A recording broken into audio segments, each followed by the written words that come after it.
The man in seat 18C was entirely unremarkable, which was exactly what made him dangerous. It was the afternoon of November 24, 1971, Thanksgiving Eve, and the air at Portland International Airport was thick with the frenetic energy of holiday travel. But the man who bought a one-way ticket to Seattle for $20 under the name Dan Cooper seemed immune to the rush. He was dressed like a corporate ghost, a dark suit, a crisp white shirt, a conservative black tie with a mother-of-pearl tie clip, and polished loafers. He carried a dark attaché case and wore wraparound sunglasses that shielded his eyes from the fluorescent terminal lights. He didn't look like a criminal. He looked like an exhausted actuary or a mid-level executive heading home for the turkey carving. He boarded Northwest Orient Airlines Flight 305, a Boeing 727-100, settled into the last row, and calmly ordered a bourbon and soda. He lit a Raleigh cigarette. The cabin was filled with the smell of tobacco and jet fuel, the standard perfume of 1970s aviation. As the plane taxied and climbed into the gray, overcast sky, Cooper watched the rain streak against the plexiglass. He waited until the fastened seatbelt sign flickered off, and then he made his move. It was a gesture so subtle it almost went unnoticed, a motion that would launch the only unsolved air piracy case in the history of American commercial aviation. He caught the eye of Florence Schaffner, the young flight attendant sitting in the jump seat nearby. He extended a hand and passed her a folded slip of paper. Schaffner, accustomed to lonely businessmen hitting on her during flights, took the note with a polite, dismissive smile and dropped it unopened into her purse. She turned away, intending to ignore it, but the man in 18C wasn't finished. He leaned forward, his voice low, smooth, and devoid of nervous tremors. "Miss, you'd better look at that note. I have a bomb." The blood drained from Schaffner's face as she retrieved the paper. The handwriting was neat, all capital letters, printed with a felt-tip pen. It was a chillingly specific demand. "I have a bomb in my briefcase. I will use it if necessary. I want you to sit next to me. You are being hijacked." Schaffner did as she was told. She slid into the seat beside him and asked to see the device. Cooper unlatched the briefcase just enough for her to peek inside. Her eyes widened. Nestled inside were 8 red cylinders, arranged in 2 rows of 4, wrapped in wire and connected to a large cylindrical battery. It looked like every stick of dynamite she had ever seen in a movie. Cooper closed the case gently and issued his demands. They were not political, they were not religious, they were strictly business. He wanted $200,000 in negotiable American currency, 4 parachutes, 2 back parachutes, and 2 reserve chest chutes, and a fuel truck standing by in Seattle to refuel the plane upon arrival. What followed was a masterclass in psychological control. Cooper was not a screaming maniac waving a pistol. He was polite, considerate, and terrifyingly calm. He ordered a second bourbon and soda.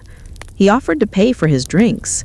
When Schaffner relayed the demands to the cockpit, the pilot, William Scott, contacted Seattle Air Traffic Control. The message was relayed to Northwest Orient's president, Donald Neerop, who made the immediate decision to cooperate. "Give him whatever he wants," he said, fearing a bloodbath. The FBI was alerted, and a scramble began on the ground that felt like a Hollywood thriller coming to life. Agents raced to local Seattle banks to photograph 10,000 $20 bills, recording their serial numbers on microfilm before packing them into a knapsack. Cooper, meanwhile, sat in the sky, checking his watch.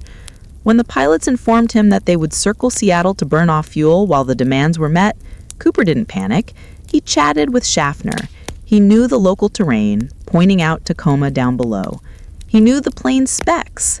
He seemed to know exactly how long it took to gather that kind of cash. The plane touched down at Seattle-Tacoma Airport at 5:39 p.m. It was now dark, and a cold rain was hammering the tarmac. Cooper demanded that the plane be parked in a remote, well-lit section of the runway. He ordered the window shades drawn so police snipers couldn't get a beat on him. The exchange began. A stairway truck rolled up, and a designated airline employee delivered the knapsack of cash and the parachutes. In a surprising act of good faith, Cooper released all 36 passengers and Schaffner. They exited the plane, many of them completely unaware they had been hijacked until they saw the cordon of police cars and FBI agents on the tarmac. Cooper kept 4 crew members on board: pilot Scott, co-pilot Ratajczak, flight engineer Anderson, and flight attendant Tina Mucklow. Cooper's plan entered its second, more perilous phase. He outlined his flight plan to the crew, and it was bizarre. He wanted to fly to Mexico City, but not in the way a jet usually flies. He demanded they fly at the lowest possible altitude, under 10,000 feet. He wanted the cabin flaps set to 15 degrees to increase drag and keep the speed below 200 knots. He wanted the cabin unpressurized. And most critically, he demanded that the rear air stair, a feature unique to the Boeing 727 and Douglas DC-9, be left open during takeoff. The pilot refused the last demand, citing safety risks, stating the plane couldn't take off with the stairs deployed. Cooper, demonstrating his technical knowledge, simply shrugged. "That's fine. I'll lower it myself once we're airborne." At 7:40 p.m., Flight 305 took off again, heading south into a pitch-black, stormy night. 2 F-106 fighter jets from McChord Air Force Base were scrambled to tail the airliner, one flying above and one below, attempting to remain invisible to Cooper while tracking the plane. But the weather was atrocious. Thick cloud cover and freezing rain made visual contact nearly impossible. Inside the cabin, Cooper ordered Tina Mucklow to go into the cockpit and close the door. "No matter what happens," he told her, "do not come out." Mucklow last saw him tying the money bag to his waist, standing in the aisle, analyzing the parachutes. He had rejected the modern military chutes and chosen the older civilian models, presumably because they were easier to operate. Alone in the cabin, Cooper began his final preparations. He donned the parachute. He unlatched the door to the rear staircase. In the cockpit, the crew saw a warning light flash. The aft door was open. The cabin pressure fluctuated sharply. It was 8 p.m. The plane was flying over the rugged, forested terrain of southwestern Washington, near the Lewis River, caught in a violent storm. The outside temperature was 7 degrees below zero. The wind chill was deadly. At 8:13 p.m., the pilots felt a sudden, significant upward bump in the tail section. It was the aerodynamic reaction to a heavy object, a man, jumping from the rear stairs, causing the nose of the plane to dip and the tail to kick up. "Cooper?" the pilot called over the intercom. There was no answer. When the plane landed in Reno, Nevada, hours later, for the necessary refueling stop, the FBI stormed the aircraft. The rear stairs were hanging down, scraping the runway, sparks flying. The cabin was empty. D.B. Cooper, the money, and 2 parachutes were gone. On the seat, he left behind only the black clip-on tie, the mother-of-pearl tie clip, and 2 of the 4 parachutes. He had jumped into a freezing void at 10,000 feet, wearing only a business suit, loafers, and a trench coat, into one of the densest forests in the Pacific Northwest. The manhunt that followed was the most extensive in U.S. history. The FBI, local police, and the National Guard scoured the estimated landing zone. They used helicopters, submarines to search Lake Merwin, and tracking dogs. They found nothing, not a shoe, not a strap, not a single bill of the ransom money. The Cooper vane, a device that prevents the rear stairs of a Boeing 727 from opening in flight, was invented and installed on all planes specifically because of this event, permanently changing aviation design. But of Cooper himself, there was not a trace. Did he survive? The odds were stacked heavily against him. The parachutes he chose were non-steerable, meaning he would have drifted wherever the violent 200-mile-per-hour winds took him. He was jumping at night into trees that were 200 feet tall in freezing rain with no helmet and improper clothing. Experts argued he would have broken his legs upon landing or died of hypothermia before sunrise, yet no body was ever found. 8 years later, in 1980, a young boy named Brian Ingram was digging a fire pit on the banks of the Columbia River at a place called Tina Bar, miles from the original search zone. His hand struck something rotting. It was 3 bundles of cash, $5,800 in $20 bills. The rubber bands had disintegrated, but the serial numbers were still legible. They matched the Cooper ransom. The discovery electrified the investigation. Had the money washed downriver? Did Cooper bury it there? Or did the money land there while Cooper landed elsewhere? The FBI analyzed the diatoms on the bills, suggesting the money had been in the water shortly after the hijacking, but the evidence was inconclusive. Over the decades, more than 1,000 suspects were considered. There was Richard McCoy, a Vietnam vet and experienced skydiver, who staged a nearly identical copycat hijacking months later. He was caught, imprisoned, and later killed in a shootout after a jailbreak. There was Robert Rackstraw, a brilliant but disgraced ex-pilot with the skills and the temperament, who taunted investigators for years but was never charged. There was Sheridan Peterson, a smoke jumper, who worked for Boeing. Yet, in every case, the DNA didn't match the partial profile lifted from the tie, or the alibis held up just enough to prevent an arrest.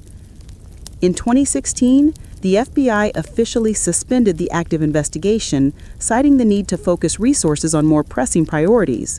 The file case, spanning decades and filling warehouses, was closed, but the legend was not. D.B. Cooper became an American folk hero, a symbol of anti-establishment audacity. He was the man who beat the system, the polite criminal who tipped the flight attendants and vanished into the ether. To this day, somewhere in the deep, mossy woods of the Pacific Northwest, the rest of that money, and perhaps the bones of the man who took it, might still be waiting, covered in 50 years of pine needles, guarding the secret of the perfect crime. The ghost in the particles. When the FBI agents packed up the physical evidence from Flight 305, they had very little to work with, but what they did have was tantalizing. For decades, the black clip-on tie found on seat 18E was treated as a mere accessory, a throwaway item left behind by a man who no longer needed to look like a civilian. But as technology advanced, that cheap piece of fabric became a microscopic diary of D.B. Cooper's life. In the late 2000s, a team of private investigators and scientists, known as the Citizen Sleuths, was granted access to the tie by the FBI. They used electron microscopy to analyze the dust and particles trapped in the weave of the fabric. What they found changed the profile of the hijacker entirely. The tie was not just dirty, it was contaminated with a very specific, high-tech cocktail of elements. They found titanium, unalloyed titanium, which in 1971 was incredibly rare and used almost exclusively in high-end aerospace engineering or chemical manufacturing. They found cerium, strontium sulfide, and yttrium, elements used in the cathode ray tubes of early television screens and radar displays. They found particles of stainless steel and aluminum. This was not the tie of a generic businessman or a grifter. This was the tie of a man who worked with his hands in an industrial environment, likely a manager or an engineer in a metalworking plant, a chemical facility, or perhaps even at Boeing itself. The profile shifted. Cooper wasn't just a daredevil. He was an insider. He was a man who understood the mechanics of the world he was exploiting. This forensic revelation cast a new light on the timeline. If Cooper worked in aerospace in the Pacific Northwest, likely near Seattle, he would have known the terrain. He would have known that the Boeing 727 was the only commercial airliner with a rear air stair that could be lowered in flight, a design quirk intended to allow the plane to operate at small airports without ground support, but which Cooper weaponized into an escape hatch. The Boeing insider theory gained traction. It explained his calm demeanor, his knowledge of flap settings, and his specific demand for the air stair to remain open. The physical profile sharpened, the list of suspects grew, but 3 men stood out, each fitting the Cooper legend in terrifyingly different ways. The first was Richard McCoy Jr., the man who proved it could be done. 5 months after Cooper vanished, McCoy boarded a United Airlines flight out of Denver. He handed a note to a flight attendant. He demanded 4 parachutes and $500,000. He ordered the plane to land, exchanged the passengers for the loot, took off again, and jumped over Utah using the rear stairs. It was a carbon copy of the Cooper heist, executed with military precision. McCoy was a Green Beret, a Vietnam veteran, and an experienced skydiver. He was caught days later because he had bragged about his easy money scheme to a friend. When the FBI raided his home, they found the jumpsuit and the money. McCoy was sentenced to 45 years, but didn't stay long. He made a pistol out of dental paste, escaped prison, and was eventually killed in a shootout with FBI agents in 1974. Was McCoy actually Cooper coming back for a second payday? He looked somewhat like the sketch, but his ears were different and his demeanor was more aggressive. Cooper had been a gentleman. McCoy was a soldier. The FBI officially ruled him out as Cooper because he was supposedly in Las Vegas on the night of the original hijacking. But to this day, many believe the alibi was porous and that Cooper and McCoy were the same man. Then there was the deathbed confession of Dwayne Weber. In 1995, Dwayne, a man with a checkered past and a history of prison time, was dying of kidney disease in a Florida hospital. In his final moments, he pulled his wife Jo close and whispered, "I am Dan Cooper." Jo, confused, asked who Dan Cooper was. She had never heard the name of the hijacker. It wasn't until later that she researched the name and the pieces of her husband's life began to click into a disturbing mosaic. Dwayne had nightmares about leaving fingerprints on the aft stairs. He had an old knee injury he claimed came from jumping out of a plane. He once took her to the banks of the Columbia River to the exact spot where the ransom money was later found and told her, "This is where I died." Most chillingly, Jo found a library book on the subject of handwriting analysis with notes in the margins that looked eerily like the lettering on the hijack ticket. The FBI took the Weber claim seriously, but DNA testing on the tie failed to match Dwayne's profile. The confession remains one of the most haunting loose ends of the saga. But the suspect who captured the modern imagination was Robert Rackstraw. If Hollywood were casting D.B. Cooper, they would cast Rackstraw. He was a former Army helicopter pilot, a Vietnam vet who had been kicked out of the military for conduct unbecoming, including lying about his rank and education. He was brilliant, charismatic, and a sociopath. In the 1970s, he was charged with murdering his stepfather, acquitted, and faking his own death by crashing a plane into Monterey Bay. He was a man who knew how to disappear. Rackstraw looked exactly like the police sketch, the dark sunglasses, the smirk, the receding hairline. He had the parachute training. He had the grudge against the establishment. When investigators tracked him down in his later years, living on a boat in California, Rackstraw played a cat-and-mouse game. He winked at cameras. He told reporters, "I could be him," and then, "I'm not him." He enjoyed the notoriety. A team of cold case investigators cracked codes in Rackstraw's letters that they claimed pointed to his guilt, but the FBI never indicted him. He died in 2019, taking his secrets to the grave, neither confirming nor denying he was the man who jumped. While the suspects provided the drama, the geography provided the mystery. The discovery of the money at Tina Bar in 1980 remains the biggest forensic headache of the case.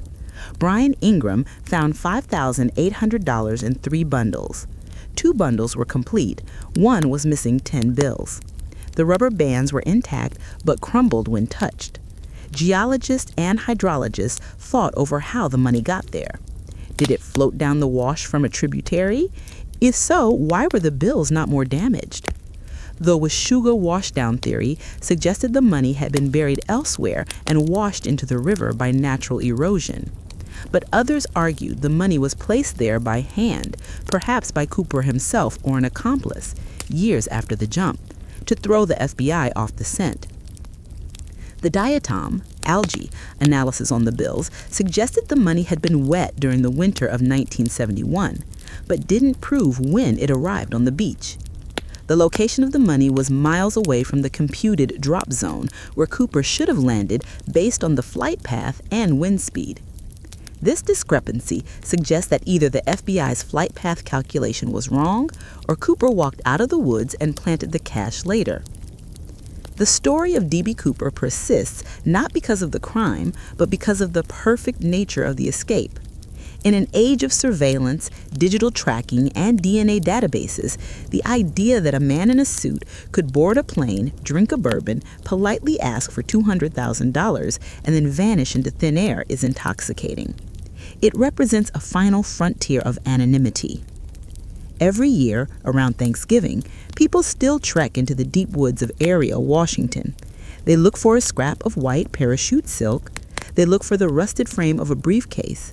They look for the bleaching bones of a man in a suit. They find nothing but silence and the tall Douglas firs, the only witnesses to the night the skyjacker fell to earth. The FBI case file is closed, but the file in the American consciousness remains wide open. Cooper is no longer just a man. He is a ghost story we tell ourselves to prove that some mysteries are never meant to be solved.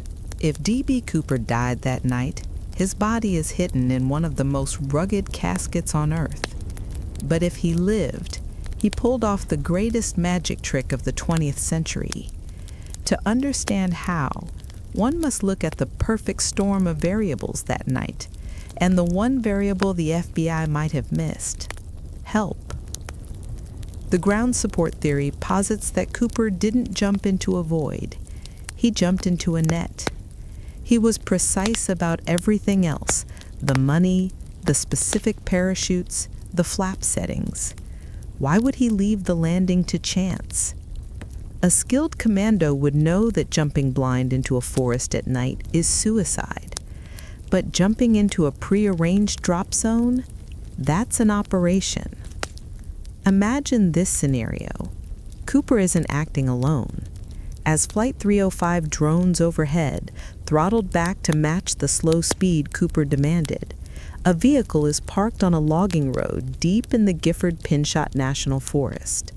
The driver is listening to a police scanner, or perhaps watching for a signal flare. Cooper jumps. He steers the crude military chute not just down, but toward a specific landmark: a break in the clouds, a bend in the river, or a signal light on the ground. He lands hard. He rolls. He sheds the chute and buries it or packs it out. He meets the vehicle. They drive out of the cordon before the FBI even calculates the drop zone. The $5,800 found at Tina Bar wasn't lost. It was a decoy. A few bundles thrown into the river upstream to wash down later, creating a false trail while the bulk of the cash moved east or south, laundered into the economy $20 at a time. This theory gains traction when you look at the name he chose: Dan Cooper. To the press, he was D.B. Cooper, a journalist's error that stuck. But on the ticket, he was Dan.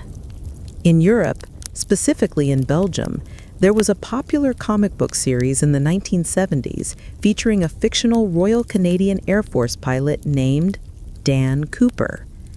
In the comics, the character is heroic, daring, and frequently seen parachuting. The comics were not sold in the U.S. They were only available in Europe or French-speaking Canada. This suggests the hijacker had spent time overseas, perhaps as a soldier stationed in Europe, or was a Canadian national. It adds a layer of cosmopolitan mystery to the man in the business suit. He wasn't just a thug.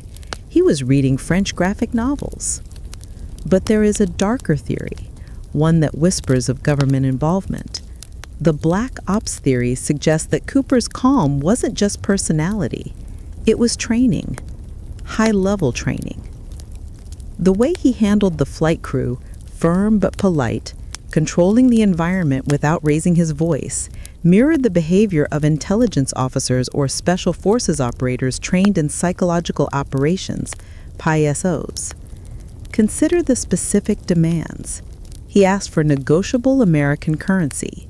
He knew the response times of the fuel trucks. He knew the specific hydraulic limitations of the Boeing 727's air stair. These aren't things a weekend skydiver knows. These are things a pilot or a special operations aerial delivery expert knows. Some investigators have posited that Cooper was CIA, or perhaps an ex-CIA contractor who had been burned by the agency and was collecting his severance package by force. This aligns with the Robert Rackstraw theory, but also opens the door to others like Ted Braden. Braden was a heavily decorated Vietnam Special Forces veteran, a master skydiver, who had covertly consulted for the CIA. He was investigated by the FBI but never charged. Braden knew the HALO, high altitude, low opening, techniques. He had the ice-cold nerves of a man who had jumped into combat zones. If Cooper was a man like that, a night jump into trees isn't death, it's Tuesday. As the years turned into decades, the physical evidence began to degrade, but the legend hardened.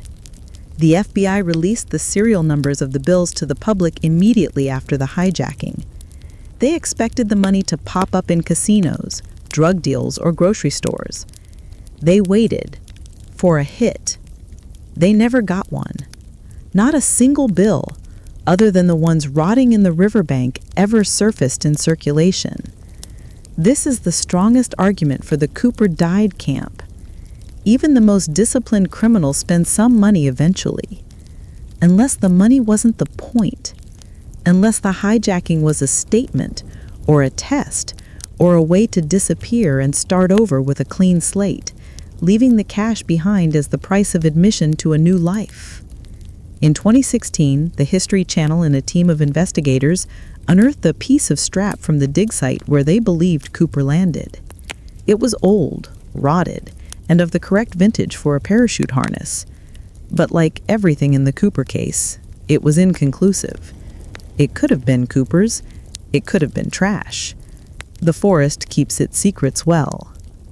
Today, the legacy of Flight 305 is everywhere in aviation. When you board a plane, you walk through a metal detector because of hijackers like Cooper. When the plane takes off, a small, purely mechanical device called the Cooper vane swings into place on the rear fuselage of every Boeing 727 still flying, physically preventing the rear stairs from opening in flight. He changed the architecture of the machine itself. But the man is gone. He exists now only in the collective American imagination. He is the ultimate outlaw, the one that got away. In the final estimation, we don't really want to find D.B. Cooper. We don't want to find a bag of bones, and we certainly don't want to find an elderly man rotting in a federal prison. We prefer the silhouette. We prefer the man in the sunglasses, sipping his bourbon, tipping the waitress, and stepping out into the cold, dark rain, free forever. The flight attendant, Tina Mucklow, who spent the most time with him, perhaps said it best. Decades later, she described him not as a monster, but as a gentleman. She said he seemed rather nice. He was never cruel or nasty. He was thoughtful. He was calm. And that is how the ghost story ends. Not with a bang, but with a polite nod, a closed briefcase, and a step into the void.